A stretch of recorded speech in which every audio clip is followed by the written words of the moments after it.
always uncertainty in our lives, right? Well, we want to focus this week on uncertainty because of politics. Hi, I'm Dave Price. At the Iowa State House, there's uncertainty for the casino industry because they're looking at a ban on casino licenses, uncertainty for schools as they look at more reforms there, and uncertainty for local leaders as lawmakers consider more property tax reform. But we want to focus on uncertainty because of something the Trump administration tried to do.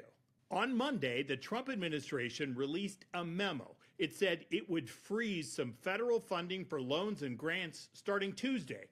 Groups like the Iowa Nonprofit Alliance, which provides guidance for 23,000 nonprofits, were bombarded with questions. What would happen to these groups? How would they pay the bills? How would they continue to provide services? I guess to say it in one word, it's been a hot mess today. So that was Monday. Then on Tuesday, following a barrage of criticism and a federal lawsuit, the Trump administration provided an update.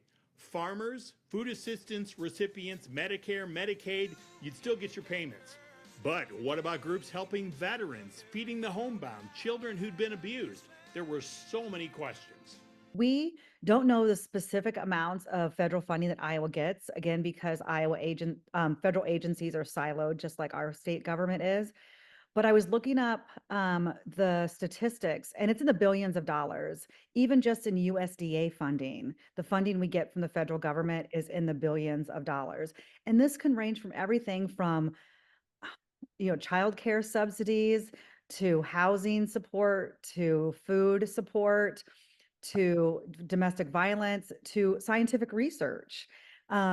To support that our farmers get, to whether it's economic development or housing or different, types of support that they need as well. So, it is wide. Right now, it is wide ranging. Some groups representing the nonprofits and small businesses sued, and a federal judge agreed to pause the freeze. So it did not take effect like it was supposed to on Tuesday at 4 o'clock in the afternoon, Iowa time. So maybe some temporary relief.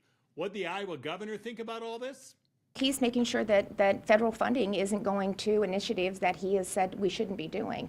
DEI is a great example of that. It's done, it's over. We passed a bill last year to eliminate it. Everything should be based on merit. And we need to get back to that. We need to help kids and people be successful, but it should be based on that in itself is wrong, and so he's made that clear at the federal level. We made it clear at the state level. So he's just trying to make sure that that funding that's in the system isn't going to the programs that he's said no longer should exist.